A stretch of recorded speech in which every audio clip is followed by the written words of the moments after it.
Arjun, first அந்த பாம்பை தூக்கி வெளியில போடு. அந்த பாம்பு எதுவும் செய்யாது. இவ்வளவு தூரம் நம்ம கூட அமைதியா வந்துச்சுல்ல, ஏதாவது தொந்தரவு பண்ணிச்சா? இல்ல.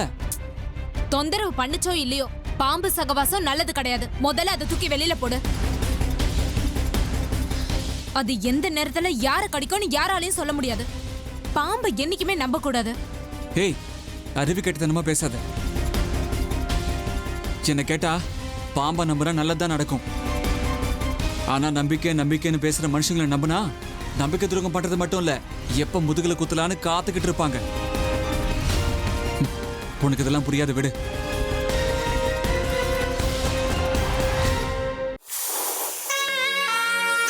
இது பாரு ஃப்ரெண்ட், ஜனங்க எல்லாம் உன்னை ரொம்ப தப்பா புரிஞ்சிட்டு இருக்காங்க.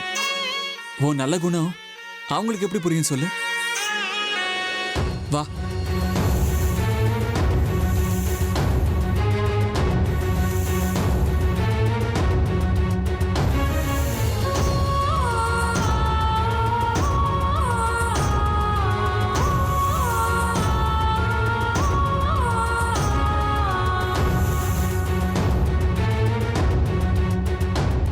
உனக்கு இதுதான் சேஃபான இடம்.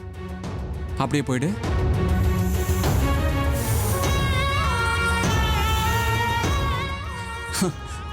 இத பாரு, இதுதான் லாஸ்ட்.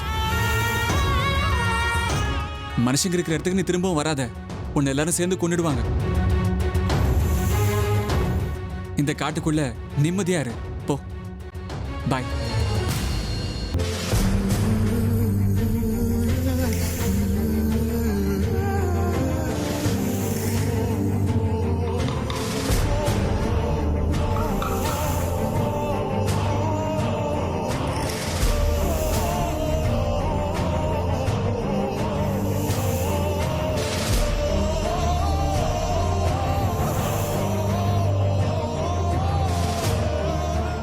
அர்ஜுன், வா, சாமியை போய் கும்பிட்டுட்டு வந்துடலாம். நான் காலையிலே போயிட்டு வந்துட்டேன். பரவாயில்ல, இப்ப என் கூட வா, ஒன்னும் ஆகாது. அதான் காலையில வான்னு சொல்றேன்ல.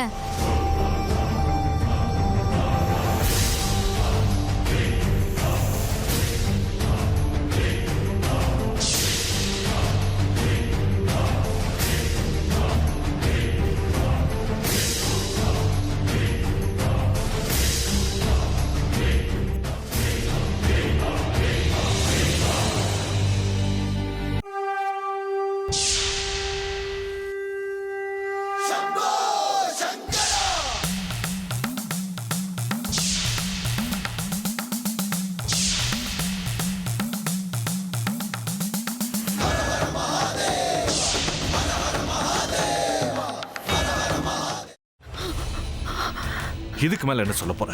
சொல்றதுக்கு வேற ஏதாவது பொய் இருந்தா சொல்லிடு. அவதான் என்ன ஏமாத்தி எல்லாத்தையும் என்கிட்ட இருந்து பறிச்சிட்டான்னு பார்த்தா நீயும் இப்போ அதே தான் பண்ணிருக்க.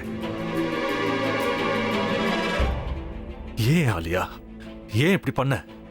இந்த உலகத்துல பாட்டிக்கு அப்புறம் நான் யார் மேலேயாவது உயிரியே வச்சிருக்கேன்னா அது ஊ மேலதான் உனக்கு தெரியாதா? ஏன் இப்படி பண்ண ஆலியா? உனக்கு காசு பணம் அவ்வளவு முக்கியமா போயிடுச்சு.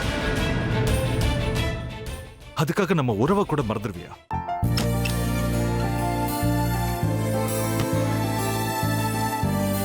சக்தி சக்தி, ஒரு நிமிஷம்.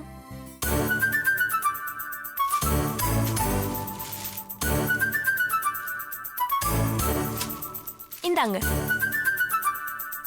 என்ன இது? உங்களுக்கு பிடிச்ச பிராண்ட் செப்பல். இது என்ன நான் தலையில வச்சுட்டு தூங்கணுமா? சரி, அதை விடுங்க. இங்க பாத்தீங்களா, டைம் பீஸ். இதோட அலாரம்க்கு தான் நீங்க டெய்லி எந்திரிக்கணும். அதெல்லாம் என் மொபைல்ல இருக்கு. முத்து, முத்து,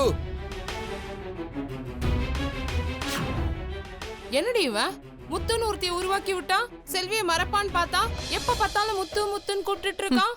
முத்துவை கூப்பிட மட்டுமா செய்யறான், முத்துவை வச்சு என்னென்னமோ செய்யறான். நாம தான் இழிச்சவை மாதிரி வேடிக்கை பார்த்துட்டு இருக்கோம். என்ன முறைச்சு என்ன பிரயோஜனமாயா? உனக்கு வேற குரல் போயிடுச்சு. அடுத்து அவ செல்வியை கூப்பிட்டானா என்ன பண்ண போற? உன்னுடைய விருப்பப்படியே நீ ராமநாத வீட்டு மருமகளா வாழ போற. கண்டிப்பா என்னுடைய ஸ்தானத்திலிருந்து அவன் உன்னை நல்லா பார்த்துக்குவான். அம்மா, டேய், அவரை பத்தி தான் உனக்கு தெரியும்ல. அவர் எந்த முடிவு எடுத்தாலும் அதான் ஃபைனல்.